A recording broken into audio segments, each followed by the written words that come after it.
So hello everyone, मैं हूं शिवम द्विवेदी और आप देख रहे हैं अपना पसंदीदा चैनल ज्ञानोदय गुरुजी। बच्चों, हम लोग आज पढ़ेंगे चैप्टर नंबर 3 जिसका नाम है विद्युत धारा।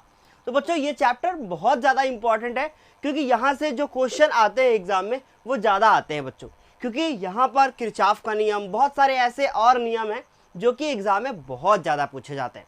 मैंने आप लोगों को पिछले वीडियो में बता दिया था कि इस चैप्टर में आखिर पढ़ना क्या क्या है। तो बच्चों, शुरू करते हैं इस सेशन को, क्योंकि हमने बता दिया है कि पढ़ना क्या क्या है, तो पढ़ना स्टार्ट कर देते हैं। लेकिन मैं आपको बता दूं कि अगर आपने अभी तक पिछले वीडियोस को नहीं देखा है तो नीचे डिस्क्रिप्शन बॉक्स में जाना है और वहां जाने के बाद आपको लिंक्स मिल जाएंगी। आप जाके first chapter, second chapter, third chapter में कितना अभी तक पढ़ा है सब कुछ जाके देख सकते हैं। शुरू करें आज का सेशन? हाँ, शुरू करते हैं। तो बच्चों, ये आपका पहला टॉपिक विद्युत धारा जो कि आज के सेशन में कवर किया जाएगा। फिर हम कवर करेंगे धारा घनत्व को, फिर हम कवर करेंगे वैद्युत चालन का मुक्त इलेक्ट्रॉन मॉडल, और फिर हम कवर करेंगे निम्न पर टिप्पणियां, जैसे कि बच्चों मुक्त इलेक्ट्रॉनों की यादृच्छिक गति, माध्य मुक्त पथ, और हम कवर करेंगे श्रांति काल, और कवर करेंगे हम अनुगमन वेग और गतिशीलता। क्या इतना ही कवर करेंगे? नहीं, हम कुछ संबंधों को भी यहाँ पे कवर करेंगे जो कि बहुत ज़्यादा इंपॉर्टेंट है। तो सेशन में बने रहना है, सेशन को लास्ट तक देखना है, और अगर आपने अभी तक वीडियो को लाइक नहीं किया तो वीडियो को लाइक भी करना है बच्चों, सेशन को देखने के बाद। बाकी आपकी इच्छा है ना। शुरू करते हैं। तो बच्चों, बात करते हैं विद्युत धारा की। विद्युत धारा आखिर होता क्या है? सभी को पता है कि जो इलेक्ट्रॉनों का प्रवाह होता है, अगर किसी भी चालक तार में इलेक्ट्रॉनों का प्रवाह होगा तभी हम कहेंगे कि हाँ, इस चालक तार में धारा बह रही है। बच्चों, ये सब चीजें आप पहले से जानते हो, लेकिन अब चैप्टर को स्टार्ट कर रहे हैं तो लिखना जरूरी है। ये मान लो कोई चालक तार है और इस चालक तार में अगर धारा बह रही है, अगर धारा बह रही है तो हम बिल्कुल कहेंगे कि हाँ, इसमें आवेश का प्रवाह हो रहा है। बच्चों, हम कहेंगे कि इसमें क्या हो रहा है? आवेश का प्रवाह हो रहा है। तो बच्चों, आवेश के प्रवाह की जो दर होती है वही क्या होती है? विद्युत धारा होती है। तो हम लोग यहाँ पे परिभाषा लिख लेंगे कि आवेश प्रवाह की दर को विद्युत धारा कहते हैं। लेकिन एक बात बता दूं, जिस तरफ धारा बहती है उसकी अपोजिट दिशा में, मतलब उसकी विपरीत दिशा में ही इलेक्ट्रॉनों का प्रवाह होता है। इसका मतलब हम कहेंगे कि अगर ये बेटा धारा प्रवाह हो रहा है यहाँ पर, तो इधर से इधर इलेक्ट्रॉनों का प्रवाह हो रहा होगा। किसका प्रवाह हो रहा होगा? इलेक्ट्रॉनों का प्रवाह हो रहा होगा। तो आप लोगों ने पहली लाइन लिख ली अपनी कॉपी पर कि इलेक्ट्रॉनों की प्रवाह की दर को विद्युत धारा कहते हैं, और इसे स्मॉल आई से प्रदर्शित करते हैं। इसे किससे लिखा जाता है बच्चों? आई से लिखा जाता है, और इसका जो फॉर्मूला होता है वो आई बराबर होता है बच्चों क्या? Q upon T. Q क्या है? आवेश है। Q क्या है बच्चों? आवेश है। अगर हम बात करें कि धारा कैसे बहती है, तो इलेक्ट्रॉनों का प्रवाह होता है तभी धारा बहती है।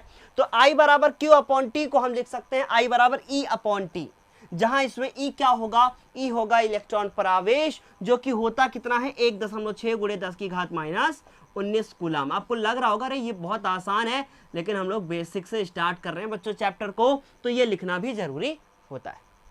इलेक्ट्रॉनों की प्रकृति कैसी होती है? इलेक्ट्रॉनों की प्रकृति ऋणात्मक होती है, सभी ये बात जानते हो, तो बहुत ज्यादा नहीं लिखना है। विद्युत धारा में बस इतना लिखना है कि भाई इलेक्ट्रॉनों की प्रवाह की दर को या फिर आवेश प्रवाह की दर को क्या कहते हैं? विद्युत धारा कहते हैं। इसे स्मॉल आई से लिखा जाता है और इसका फॉर्मूला आई बराबर Q अपॉन टी होता है। अगर मैं बात करूं इसके मात्रक की, तो बच्चों इसका जो मात्रक होता है यहीं से निकालेंगे। देखो, Q का मात्रक कूलाम होता है और T का मात्रक सेकंड होता है, तो इसका मात्रक कूलाम पर सेकंड हो जाएगा बच्चों। ये कूलाम पर सेकंड इसका मात्रक होता है। लेकिन एक और मात्रक भी होता है, और जिसको हम लोग बोलते हैं क्या है? एम्पियर, क्योंकि आंद्रे मेरी एम्पियर थी और उनके नाम पर ही इनका ये मात्रक एम्पियर यहाँ पर पड़ा था बच्चों। ठीक है, इतनी बात तो समझ में आ गई होगी। अब बात यह है कि इसकी वीमा क्या होती है, वो बहुत ज्यादा इंपॉर्टेंट है। ध्यान से सुनना बच्चों, इसकी वीमा लिखनी है, आई की वीमा लिखनी है। बहुत अच्छे से समझना, जो आई की वीमा है हम बहुत अच्छे से जानते हैं कि भाई ए लिखते हैं छोटे से, मतलब जब 11th क्लास में थे तब से पढ़ते हुए आ रहे हैं हम लोग। हम ये बोलने जा रहे थे छोटे से पढ़ते हुए आ रहे हैं बच्चों का, हम पैदा होते ही पढ़ लिए थे क्या? ए, हाँ, सबसे पहले यही सीखे थे यार। ABCD में सबसे पहले यही तो सीखा था, तो मैंने गलत तो नहीं बोला ना कि छोटे से सीखते हुए आ रहे हो। तो बच्चों, इसकी जो वीमा होती है ना वो क्या होती है? इसकी जो वीमा होती है ना वो क्या होती है? A होती है। ठीक है, इसकी वीमा क्या होती है बच्चों? A होती है। इसे हम लोग ऐसे लिखते हैं। तो आई होप समझ में आ गया होगा कि ये क्या होता है विद्युत धारा। अब विद्युत धारा के जो कुछ प्रमुख गुण हैं उनको हम लोग देखेंगे, ठीक है। तो इतना लिख लिया, इनके कुछ गुण देखेंगे। तो बच्चों यहाँ लिखोगे आप हेडिंग कि विद्युत धारा के गुण, ठीक है, विद्युत धारा के गुण, विद्युत धारा के गुण। तो बच्चों सबसे पहले तो बात करें कि विद्युत धारा का पहला गुण है कि यह एक अदिश राशि है। बच्चों क्या है, यह एक अदिश राशि है। इसका मतलब इसमें दिशा की हमें कोई भी जो दिशा होती है उसकी हमें मतलब इसकी दिशा नहीं पता होती कि किधर धारा बह रही है बच्चों, ठीक है। इसके बाद यहाँ पे ध्यान देना है कि किसी चालक में, दूसरा पॉइंट है हमारा कि किसी चालक में जो प्रवाहित कुल आवेश होता है, जिसमें धारा बह रही हो और उसमें कुछ आवेश निकालना हो, तो हम लोग यहाँ लिखेंगे कि किसी चालक में प्रवाहित कुल आवेश वो Q बराबर कितना होता है, N होता है। ये दूसरा पॉइंट हो गया। इसका तीसरा पॉइंट लिखना है आपको, बहुत ज़्यादा इंपॉर्टेंट है, और वो है वैद्युत धारा की दिशा इलेक्ट्रॉन प्रवाह की दिशा के विपरीत होती है। मतलब जिधर धारा बहती है उसकी विपरीत दिशा में क्या बहता है बच्चों, इलेक्ट्रॉन का प्रवाह होता है। तो ये तो हमारा तीसरा पॉइंट हो गया कि मतलब इलेक्ट्रॉन प्रवाह के विपरीत होती है बच्चों इसकी दिशा। किसकी दिशा, धारा की दिशा, ठीक है। इलेक्ट्रॉन प्रवाह की दिशा के विपरीत होती है क्या, धारा प्रवाह की दिशा, ठीक है, धारा प्रवाह की दिशा। अब बहुत सारे बच्चों के मन में सवाल आएगा कि सर इसमें तो धारा की दिशा होती है तो फिर ये अदिश राशि क्यों है, ये मन में जरूर आएगा। बच्चों एक बात बताना, इसकी कोई निश्चित दिशा नहीं होती है, यहाँ इसी दिशा में जाएगा, समझ रहे हो ना। अगर ये तार है, इसमें अगर करंट बहेगी तो कोई फिक्स नहीं कि इसी दिशा में बहने वाली है, समझ गए। तो तीसरा पॉइंट हमने बता दिया। और चौथा है कि वैद्युत धारा की दिशा वैद्युत क्षेत्र की दिशा में होती है ना। ये बहुत ज्यादा इंपॉर्टेंट है कि जिधर वैद्युत क्षेत्र होगा उधर ही विद्युत धारा की दिशा होगी। तो ये तो हमने बताया आपको कि क्या होता है बच्चों विद्युत धारा, ठीक है। आपने चौथा पॉइंट भी लिख लिया होगा कि वैद्युत धारा की दिशा वैद्युत क्षेत्र की दिशा में होती है। मतलब जिधर वैद्युत क्षेत्र की दिशा होगा जिधर वैद्युत बल रेखाएं जाएंगी बच्चों, समझ गए। तो ये समझ में आ गया। अभी आप लिखेंगे दूसरी हेडिंग, और दूसरी हेडिंग है हमारी धारा घनत्व। हम किसको समझेंगे, हम समझेंगे धारा घनत्व को। धारा घनत्व क्या होता है बहुत अच्छे से समझना। मान लो कि कोई आपके पास कोई एक चालक तार है और इस चालक तार के अनुप्रस्थ काट का जो क्षेत्रफल है बच्चों वो कितना है, A है। तो इस क्षेत्रफल A से जितनी धारा बहकर जाएगी, इस क्षेत्रफल A से जितनी धारा बहकर जाएगी वो धारा, और उस क्षेत्रफल का अनुपात क्या कहलाएगा, धारा घनत्व कहलाएगा। करंट डेंसिटी कहते हैं इसको, अच्छे से समझना बच्चों। हमने क्या बोला कि हमने दूसरा पॉइंट हमें डिस्कस करना है, और वो दूसरा पॉइंट है क्या, धारा घनत्व। देखो नोट्स आपको टेलीग्राम पर मिल जाएंगे, बाकी आप मेरे साथ साथ बना सकते हो, कोई दिक्कत नहीं है। मैंने दूसरा चैप्टर कंप्लीट कर दिया है जिसका नोट्स आपको अब मिल गया होगा टेलीग्राम पे, ठीक है। तो धारा घनत्व की बात करते हैं। धारा घनत्व क्या होता है बच्चों, धारा घनत्व को हम लोग सबसे पहले बताएंगे कि हम लिखते किससे हैं, ठीक है। अभी परिभाषा को बाद में लिखेंगे, पहले ये समझो आप कि धारा घनत्व को हम लोग लिखते किससे हैं, J से, ठीक। धारा घनत्व J बराबर होता है फॉर्मूला धारा, है ना, मतलब विद्युत धारा, और धारा, और उसको हम लोग डिवाइड करेंगे किसके साथ, क्षेत्रफल के साथ।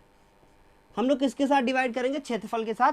तो हम बोल सकते हैं कि धारा घनत्व J बराबर जो फॉर्मूला होता है, ठीक है, J बराबर हम लोग लिखते हैं J बराबर धारा I अपॉन क्या, A। ये हमारा फॉर्मूला होता है, ये क्लियर हुआ। तो हम बोल सकते हैं कि भाई धारा घनत्व क्या है, किसी चालक में, लिख लो आप लोग चाहो तो, किसी चालक में किसी बिंदु पर प्रति एकांक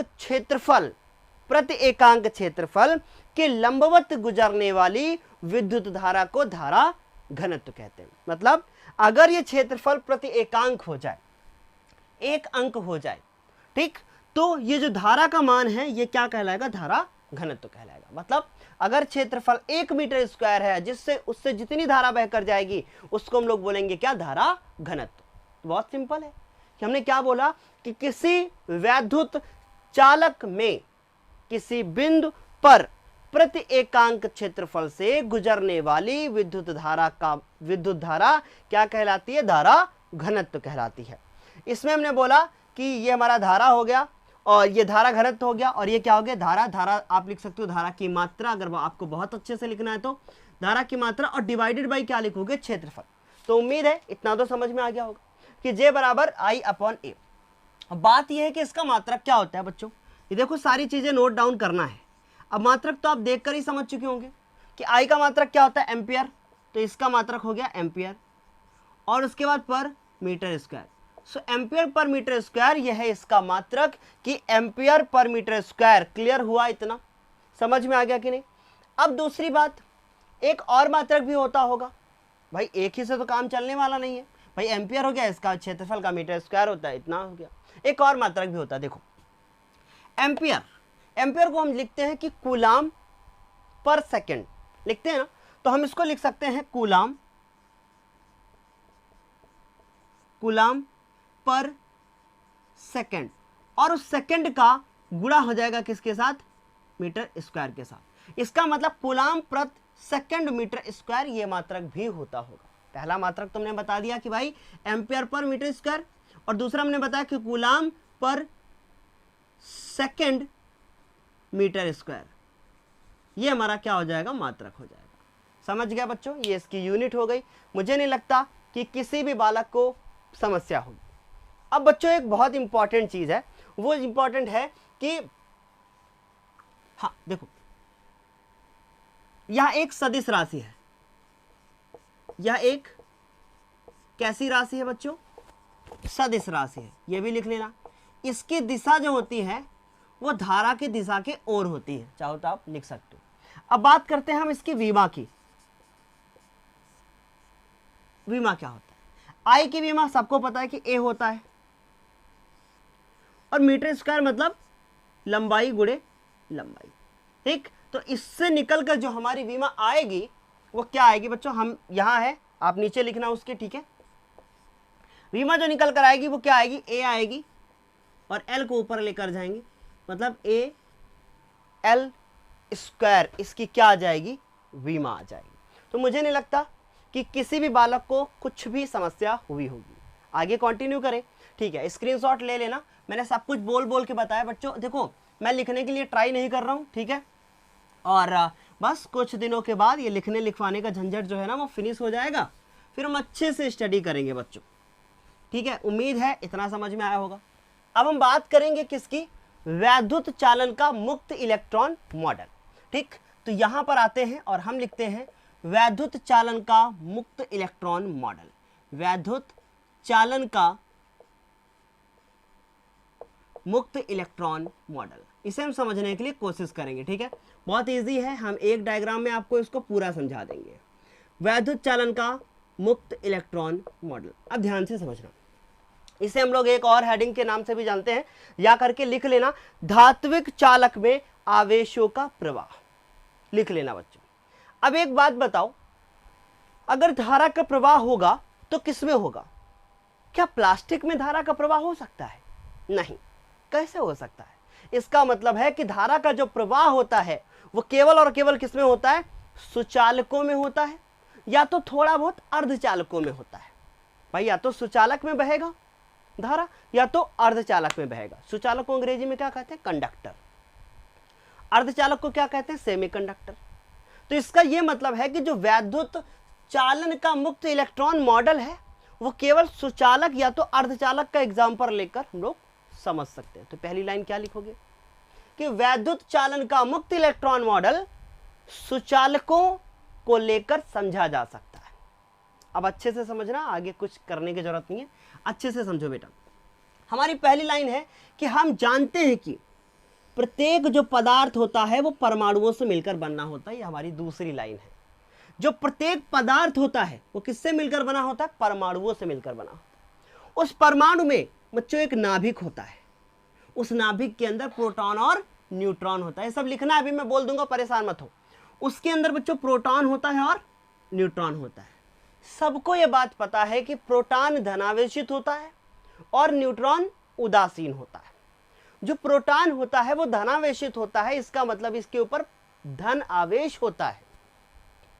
यही कारण है कि जब कोई धनावेशित होता है मतलब कि उसके पास पैसा ही पैसा है, तो जो ऋणावेशित होगा ना, जो थोड़ा बहुत गरीब है, वो सोचेगा भाई मेरी जीविका चल जाए। मैं किसी गरीब की बेइज्जती नहीं कर रहा हूं, मैं ये बता रहा हूं, वो सोचता है मेरी जीविका चल जाए किसी तरीके से, मेरा परिवार भूखा न मरे, तो वो क्या करता है, धनावेशित के आसपास चक्कर लगाने लगता है।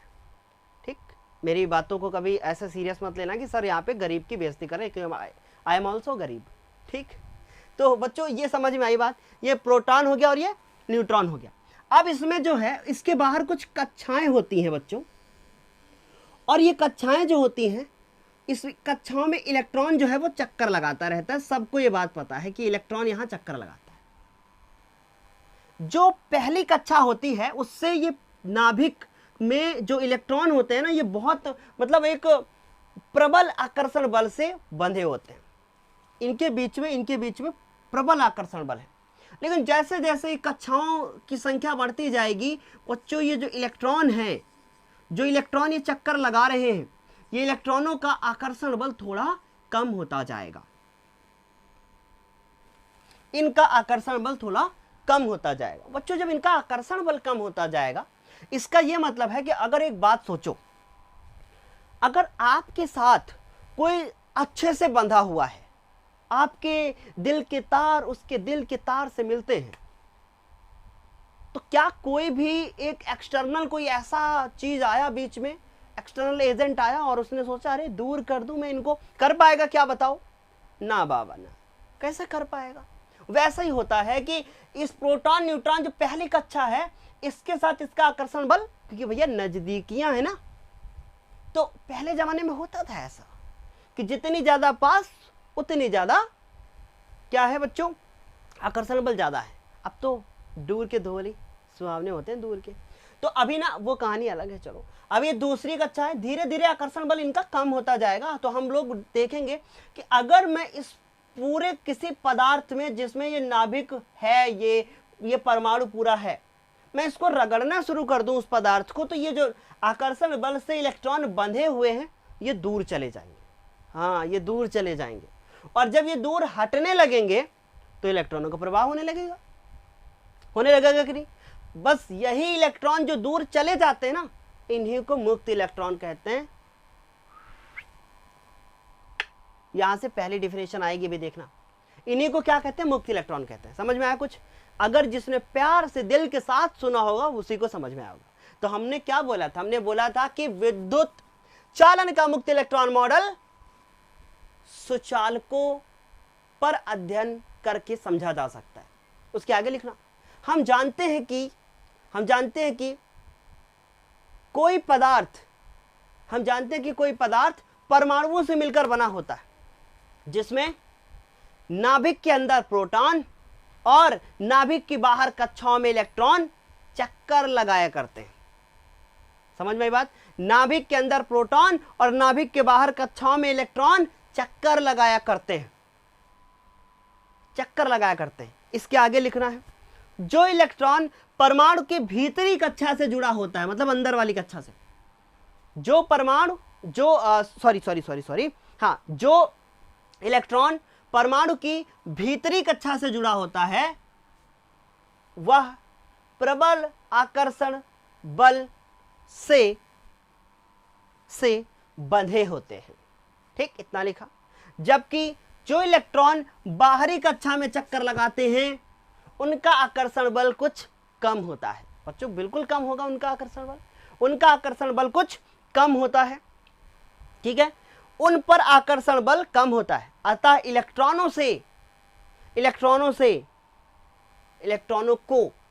इलेक्ट्रॉनों को आसानी से गर्म करके रगड़ कर दूर किया जा सकता है। इस प्रकार इलेक्ट्रॉन अनियमित गति करने लगते हैं।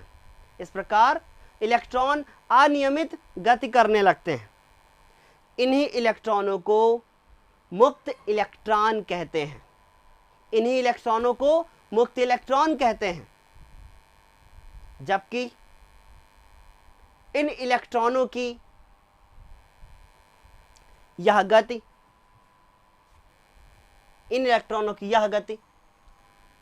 यादृच्छिक गति कहलाती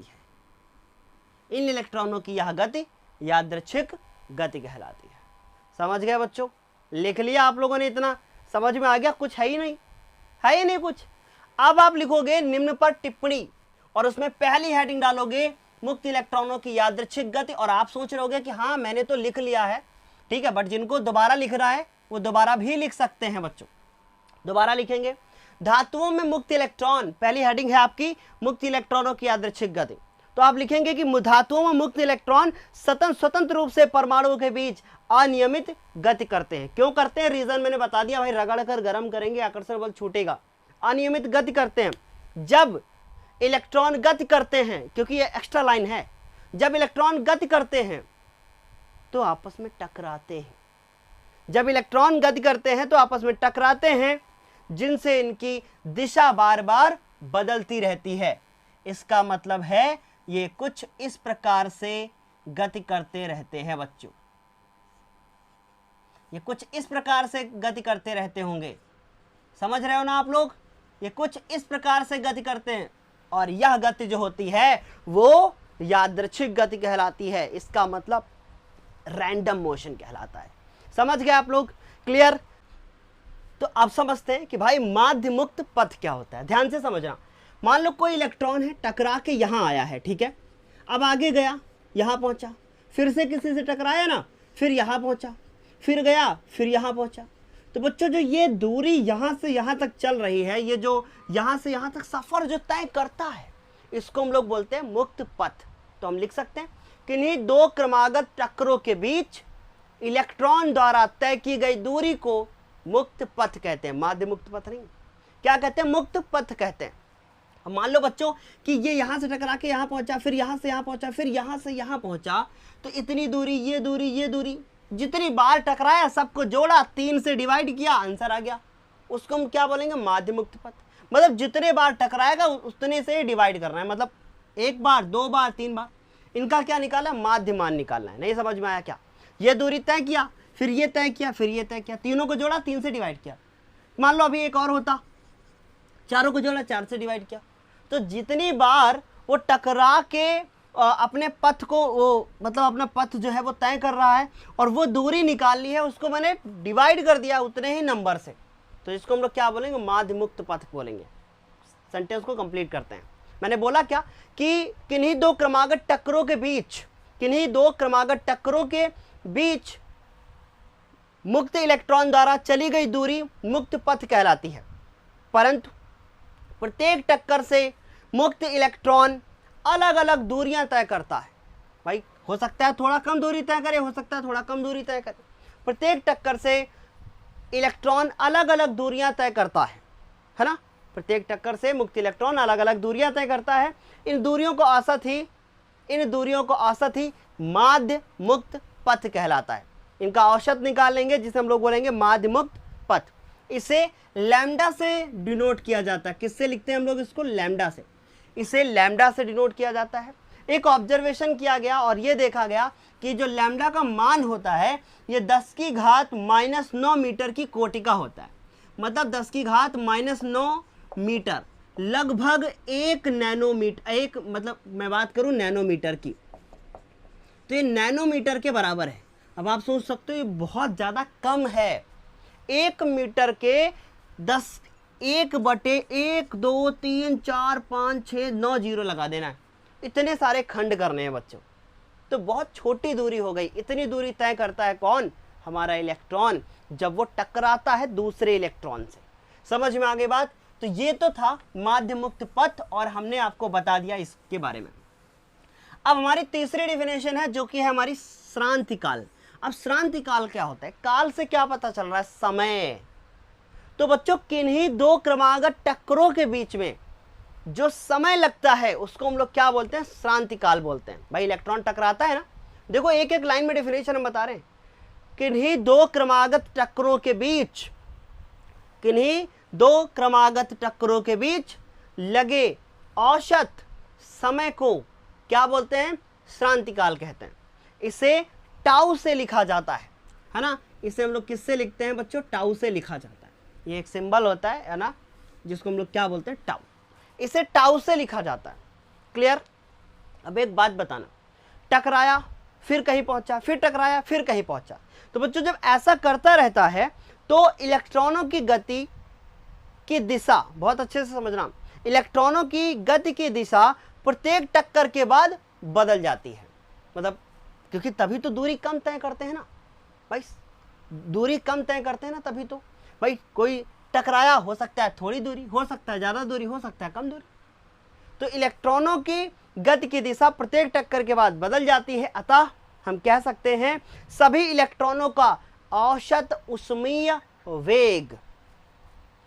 ऊष्मीय वेग क्या होता है भाई? कोई अगर दौड़ रहा है, रनिंग कर रहा है, वेग है ना, उसके कारण जो ऊष्मा उत्पन्न होगी, तो औसत ऊष्मीय वेग 0 होता है। और इसको अच्छे से समझ लेना, नहीं तो बच्चों आगे ओम का नियम समझ में नहीं आएगा। औसत ऊष्मीय वेग क्या होता है? 0 रहता है। यदि किसी समय में n मुक्त इलेक्ट्रॉन है, हमने माना कि n मुक्त इलेक्ट्रॉन है, ठीक है, n मुक्त इलेक्ट्रॉन है, और जिनका ऊष्मीय वेग, तो हम लिख देते हैं, आप लिख लो इसी के आगे, किसी, आगे लिखते हैं बच्चों, किसी समय में n मुक्त इलेक्ट्रॉनों का औसत ऊष्मीय वेग, औसत ऊष्मीय वेग क्या होगा बच्चों? अच्छे से समझना। औसत ऊष्मीय वेग बच्चों, औसत ऊष्मीय वेग बराबर करके लिखोगे आप। मान लो पहले जो है उसका ऊष्मीय वेग, हम इसको u1 से, u से लिख रहे हैं बच्चों, मान लो, ठीक, u1, फिर u2 plus u3 dot dot dot, u3 नहीं लिख रहा हूं मैं, डॉट डॉट डॉट un, और डिवाइडेड बाई n। इसका यूज होने वाला है कि औसत ऊष्मीय वेग क्या होगा बच्चों? 0 होगा। इसका मतलब ये जो पूरा मान आएगा वो कितना आएगा? 0 आएगा। औसत ऊष्मीय वेग क्या होगा? 0 होगा। ये आपको लिखना है बच्चों, ठीक, क्लियर हो गया इतना? अब ये तो मैंने बता दिया कि श्रांति काल क्या होता है। अब हम आपको बताएंगे कि ये अनुगमन वेग क्या होता है। तो पहले तो जान लो कि अनुगमन वेग को लिखते किससे हैं? d से, ठीक, vd। बात समझ में आ गई? तो इसको हम लोग किससे लिखते हैं बच्चों? vd से लिखा जाता है। वजह क्या है vd से लिखने की? d को बोलते हैं ड्रिफ्ट, ड्रिफ्ट वेलोसिटी, अनुगमन वेग, ठीक, तो इसीलिए vd से लिखा जाता है। ड्रिफ्ट वेलोसिटी इसका इंग्लिश है, लिख देता हूं मैं, ड्रिफ्ट वेलोसिटी, ठीक। अब अच्छे से समझना, हम जानते हैं कि ये इलेक्ट्रॉन क्यों इधर उधर घूमते हैं भाई? रगड़ा जा रहा है ना उनको, है ना? तो ये क्या हो रहा है कि चालक में उपस्थित, आप लिखना है चौथी हेडिंग, अनुगमन वेग आप लिखोगे, चालक में उपस्थित मुक्त इलेक्ट्रॉन। मुक्त इलेक्ट्रॉन कहां से है? रगड़ने के बाद। चालक में उपस्थित मुक्त इलेक्ट्रॉन वैद्युत क्षेत्र के प्रभाव में, वैद्युत क्षेत्र के प्रभाव में एक निश्चित वेग से गति करते रहते हैं। वैद्युत क्षेत्र के प्रभाव में एक निश्चित वेग से गति करते रहते हैं, जिसे अनुगमन वेग कहते हैं, और इसे vd से प्रदर्शित किया जाता है। समझ में आ गई बात? अनुगमन वेग कहते हैं, उसके ब्रैकेट में लिख लेना अपवाह वेग, अपवाह वेग भी इसे कहा जाता है। क्लियर हो गया? हमें समझ में आ गया होगा। अब बच्चों इसको अच्छे से देखते हैं। इसका जो मान होता है इसका वेग का, अनुगमन वेग का, वो लगभग 10⁻⁴ मीटर पर सेकंड की कोटि का होता है। लगभग इतने वेग से ये दौड़ते हैं बच्चों, ठीक, 10⁻⁴ मीटर पर सेकंड की कोटि का होता है। तो मुझे नहीं लगता कि किसी भी बच्चे को समस्या होगी ये समझने में, ठीक। हमने इतनी बात बता दी, क्लियर हो गया कि अनुगमन वेग क्या है। वैद्युत क्षेत्र के प्रभाव में जो इलेक्ट्रॉन गति करते हैं उसे हम लोग क्या कहते हैं? अनुगमन वेग कहते हैं, ठीक। अनुगमन वेग के बाद अब हम एक और पॉइंट को डिस्कस करेंगे, उसको आप नोट करके लिख लोगे उसी के नीचे, और वो है विद्युत चालन। नोट करके फिर 5th नंबर पॉइंट देखेंगे, विद्युत चालन। आवेशित कणों का एक स्थान से दूसरे स्थान तक जो स्थानांतरण होता है उसे हम लोग विद्युत चालन कहते हैं। ये आप चाहो रेड लाइन के ऊपर लिख लो या फिर नोट में लिख लो। भाई विद्युत चालन का मतलब क्या हो गया कि विद्युत का प्रवाह हो रहा है। तो विद्युत का प्रवाह कब होगा? जब आवेशित कण एक स्थान से दूसरे स्थान पर जाएगा तब, ठीक। अभी गतिशीलता की बात करते हैं कि गतिशीलता क्या होती है बच्चों। गतिशीलता इंपॉर्टेंट है, हाँ बिल्कुल कह सकते हैं कि गतिशीलता हमारी इंपॉर्टेंट है, ठीक है। चलो अभी हम गतिशीलता को एक्सप्लेन करते हैं कि गतिशीलता क्या है, ये बहुत इंपॉर्टेंट है। अच्छा एक बात बताना, इतना जो मैंने आप लोगों को पढ़ाया है क्या वो समझ में आया है? मैंने आप लोगों से कहा था कि आज से मैं मैथ्स का वीडियो दूंगा, लेकिन मैंने मैथ्स का वीडियो नहीं दिया, ठीक है, और मैं वो कल से दूंगा आप लोगों को। मैंने रिकॉर्ड तो किया बट वो उतना अच्छे से क्वालिटी में नहीं हो पाया, तो मैं उसको भी मैंने हटा दिया बच्चों उसको। ठीक, देखो गतिशीलता मैं कहूँगा कि हमारी इम्पॉर्टेंट है, हमारा मोस्ट इम्पॉर्टेंट है बच्चों। गतिशीलता होता है अनुगमन वेग और वैद्युत क्षेत्र की तीव्रता, वैद्युत क्षेत्र की तीव्रता, इन दोनों का जो अनुपात होता है उसे हम लोग क्या कहते हैं? गतिशीलता कहते हैं बच्चों। इससे जो प्रदर्शित किया जाता है म्यू से, और ये वीडी और ये अपॉन में ई। तो हम लोग परिभाषा लिख सकते हैं गतिशीलता की कि किसी आवेश वाहक की गतिशीलता, आवेश वाहक मतलब जिसके ऊपर आवेश होगा, ठीक है, किसी आवेश वाहक की गतिशीलता, वैसे जितने धनावेशित होते हैं सबको आवेश वाहक बोलते हैं, ठीक। किसी आवेश वाहक की गतिशीलता अनुगमन वेग और वैद्युत क्षेत्र की तीव्रता के अनुपात के बराबर होती है। इसे म्यू से लिखा जाता है, ठीक है, इसे किससे लिखा जाता है? म्यू से लिखा जाता है। और इसका भी मात्रक वात्रक हम निकालेंगे। चलो मात्रक की बात करते हैं। सबसे पहले बताना कि अनुगमन वेग का मात्रक मीटर पर सेकंड, मीटर पर सेकंड, ये इसका मात्रक हो गया। अभी हम बात करते हैं कि वैद्युत क्षेत्र की तीव्रता का मात्रक क्या होता है। बच्चों जो वैद्युत क्षेत्र की तीव्रता है बच्चों, इसका मात्रक क्या होगा बताओ? सबको पता है ना कि वैद्युत जो हमारी क्षेत्र की तीव्रता होती है उसका जो मात्रक होता है वो होता है वोल्ट पर मीटर, ठीक, वोल्ट पर मीटर। ये आप लोगों ने देखा भी है, मैंने आपको बताया भी है कि वैद्युत क्षेत्र की तीव्रता का मात्रक वोल्ट पर मीटर। अब इसका मात्रक वोल्ट पर मीटर, ये मीटर तो ऊपर जाएगा तो इसका हो जाएगा मीटर पर वोल्ट और सेकंड। समझ में आ गया? ये इसका क्या हो गया बच्चों? मात्रक हो गया। अब हम लोग इसी से क्या निकाल लेंगे? इसकी विमा वगैरह निकाल लेंगे, ठीक है, हम लोग इसी से क्या निकाल लेंगे? इसकी विमा वगैरह निकाल लेंगे।